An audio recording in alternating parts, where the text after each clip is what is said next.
Kuasa hukum Hillary Brigita Lasut Muhammad Fauzan Rahawarin mengungkapkan kliennya membuka peluang damai atas kasus dugaan pencemaran nama baik oleh komika Mamat Al-Katiri Kamis 6 Oktober. Fauzan mengatakan kliennya menerima apabila Mamat ingin menyampaikan permintaan maaf kepada Hillary.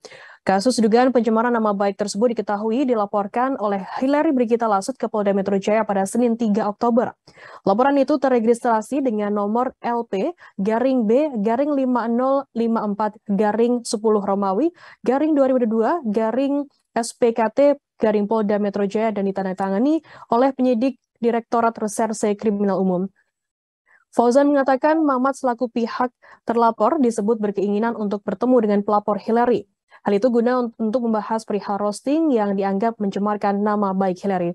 Fauzan juga mengatakan namun sejauh ini pihaknya belum pernah dihubungi ataupun berkomunikasi dengan terlapor. Pihak Hillary sangat terbuka apabila ada mediasi di antara keduanya.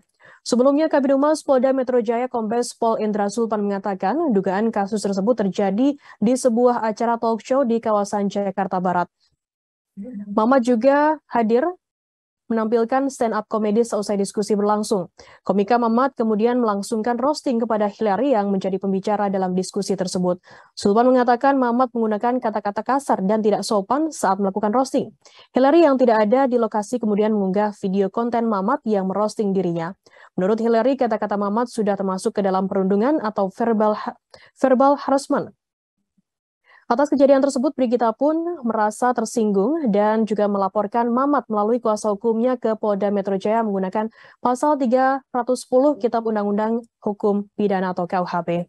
Terima kasih sudah nonton. Jangan lupa like, subscribe, dan share ya.